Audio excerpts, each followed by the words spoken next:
மக்கள் போராட்டத்தில் ஈடுபட்டு இருக்கிறார்கள்.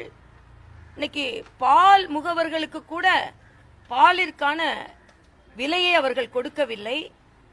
எல்லா விதத்திலும் தோல்வி அடைந்திருக்கிறார்கள்.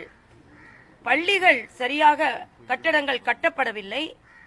பொதுமக்களுக்கு கொடுத்த வாக்குறுதிகள் எதையும் சரியாக நிறைவேற்றப்படவில்லை.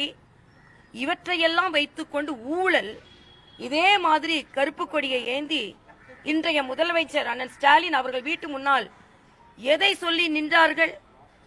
டாஸ்மாகே ஆட்சிக்கு வந்தவுடன் நாங்கள் நீக்குவோம் என்று சொன்னார்கள். அவர்கள் அப்படி இருப்பதனால் தான் இன்னைக்கு உறுதிமொழி கொடுத்த பின்பும் மற்றவர்களை அவர்கள் நம்ப மறுக்கிறார்கள். மரியாதைக்குரிய அமித்ஷா அவர்கள் மிக தெளிவாக இந்த தொகுதி வரையறையினால் தமிழ்நாடு எந்த விதத்திலும் பாதிக்கப்படாது என்று சொன்ன பின்பும் அனைத்து அவர்களுக்கு வேண்டிய மாநிலத்தின் முதலமைச்சர்களை கூட்டி இன்னைக்கு ஒரு கூட்டத்தை கூட்டுகிறார்கள். தமிழக முதலமைச்சர் தங்களது தோல்வியை மறைப்பதற்கு இந்த கூட்டத்தை கூட்டியிருக்கிறார்.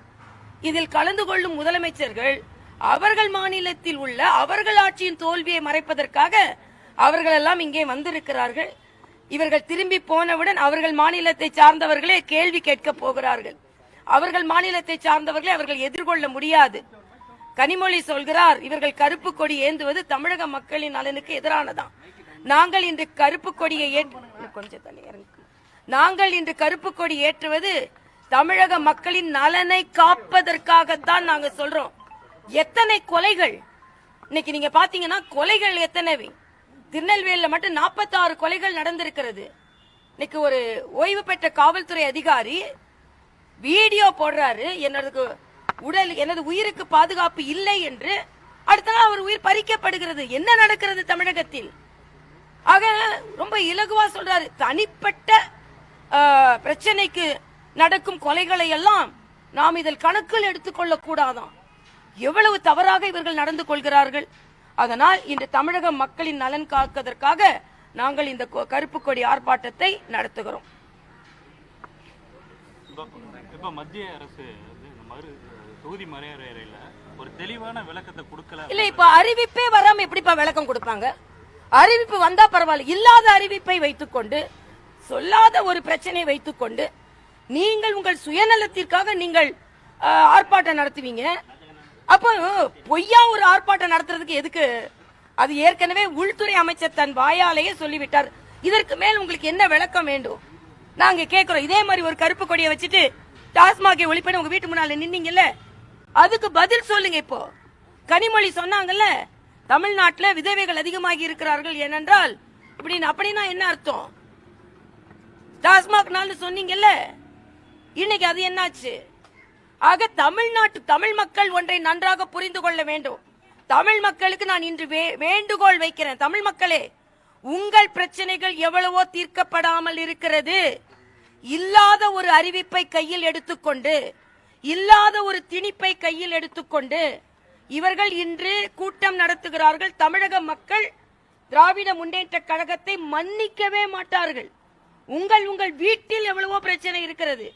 மற்ற மாநில நான் கேட்கிறேன், காவிரி பிரச்சனைக்கு இதே மாதிரி அங்கே உள்ள முதலமைச்சர், துணை முதலமைச்சர் சிவகுமாரை கூப்பிட்டு கூட்டம் போட்டுவீங்களா?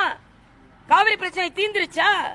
மேகதாதுல அணை கட்டுறேன்னு அவங்க சொல்றாங்களே, என்னைக்காவது நீங்க உங்களோட குழுவை கர்நாடகாவுக்கு அனுப்புனீங்களா? இல்லைன்னா கர்நாடக தலைவர்களை இங்கே கூட்டம் நடத்தினீங்களா? தமிழக விவசாயிகளே, உங்களுக்கு கிடைக்க வேண்டிய காவிரியை பற்றி இவங்களுக்கு அக்கறை இல்லை. அப்படி என்றால் கர்நாடக முதலமைச்சரையோ துணை முதலமைச்சரையோ இங்கே கூட்டம் நடத்தல. அதே மாதிரி முல்லை பெரியாரின் பிரச்சனை இன்னும் தீர்க்கப்படாத பிரச்சனையாக இருக்கிறது. நமது விவசாயிகள் பாதிக்கப்பட்டு கொண்டிருக்கிறார்கள்.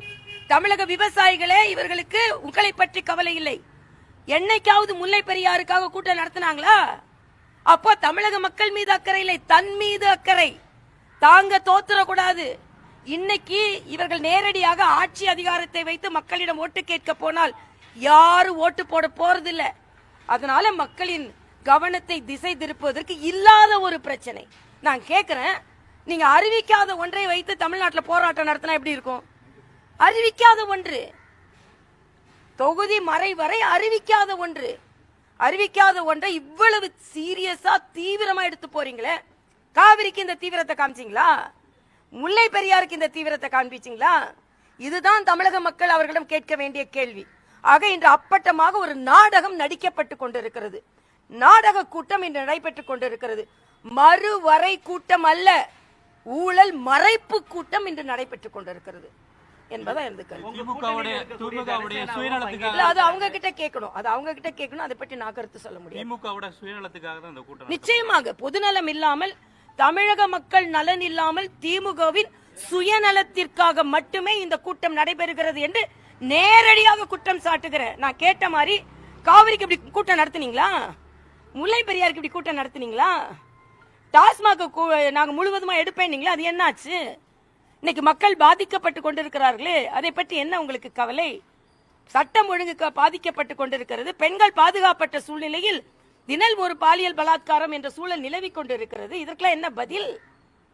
ஆக அப்பட்டமான ஒரு ஷூட்டிங் நடத்தி கொண்டிருந்தா தனியா ஷூட்டிங் நடத்தினாரு முதல்வர். இன்னைக்கு எல்லாம் அவங்க வேண்டியவங்களை வச்சு ஒரு ஷூட்டிங் நடத்துறாங்க, அவ்வளவுதான் விஷயம். நீங்க அதிமுக வச்சு கூட்டல் கழித்தல் கணக்கு போட்டுட்டு இருக்கீங்கன்னு சொல்லிட்டு சட்டப்பேரவையில தங்கம் தென்னரசு தெரிவிக்கிறார். இல்ல, இன்னைக்கு திராவிட முன்னேற்ற கழகம் கழிக்கப்பட வேண்டும் என்பதற்காக கூட்டம்.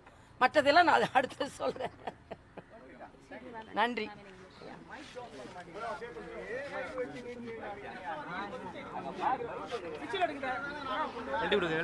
இது பண்ணலையா?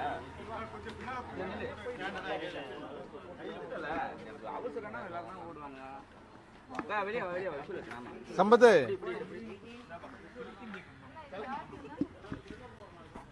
கைட்டி ஒண்ணா